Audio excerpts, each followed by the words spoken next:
No Hill, Six Patriots, Mr. Markwell's Social Studies class. And I have like 4 or 5 questions to ask you. Okay. So, my first question is, as you know, Mitt Romney is running for president. And I was just wondering, is there a difference in the health care plan he put in place in Massachusetts and the health care plan Obama put in place for all Americans?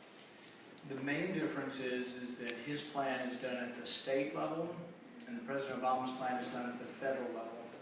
So we have a constitution that regulates what we can do at the federal level, but is largely quiet on what we do at the state level. So states are allowed to do a lot of things that the federal government was not given permission to do. So you could argue that even if they were exactly the same plan, that it might be allowed at the state level, but could be disallowed at the federal level because the Constitution didn't give the power to the federal government. The bottom line is, I don't like either plan because I don't like the government setting the prices for health care. I would rather see competition where many people provide health care at different prices, and then the consumer chooses which doctor they want to go to and what price they want to pay. Okay. And if the Supreme Court decides that the mandate is not constitutional, what will that do to Obama's plan? I think then we get a second chance. President Obama's plan was passed mostly by Democrats. All the senators that voted for it were Democrats. No Republicans voted for it. Because of that, we got one side of the issue. Basically, one party decided what they wanted to do with health care, but the other party was frozen out of the process.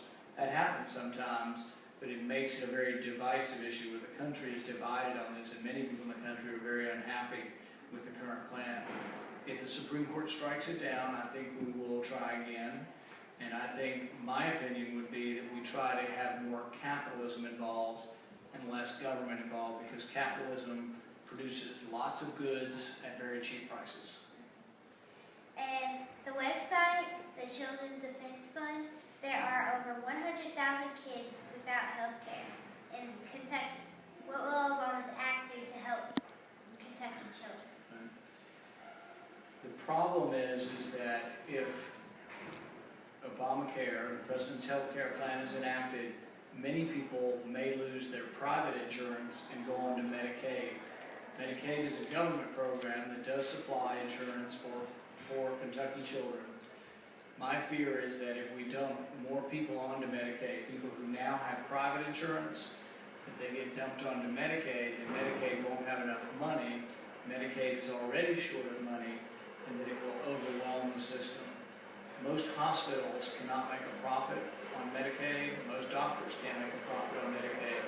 If we swell the ranks or increase the numbers of people on Medicaid, it's, I think, going to be, in the end, not good for the country or good for the state. And let's move on. What do you like about the Affordable Health Care Act, and what don't you like? I don't like much about it. I think it's the wrong way to go. And I think what we need is more competition, more capitalism, and less government involvement. Instead, the President took us towards more government involvement, less competition, and more of the government setting prices. One of the things is we have something called the Cold War. The Cold War was where we opposed Russia for many years. And in the end, the engine that drove our country, capitalism, defeated the engine that drove their country, which was socialism. Socialism is where the government sets the prices, the government owns the production, the means of production. So I'm in favor of more private ownership and less government ownership, because I think it works better and provides greater wealth and greater charity for the people here. And my last question, what can kids in Kentucky like me do to help make sure that people who are sick get the help they need? Well, number one, and this is the most important way we've always taken care of people, is by giving money to your church, or giving money to the Salvation Army, or giving money to charities that help people. The reason why I would prefer charities over the government is that if you give $100 to Washington and you think you're going to help people, they will wait waste $90 of it, and $10 will get to someone who needs help. If you give $100 to the Salvation Army, I think 99.9% of the money gets to those who are in need. So I think private charity is more efficient and more effective. So I would rather have the government involved in very few things, because I don't think they do a good job of providing help for people. Well, thank you for letting me. All right. Very nice to meet you.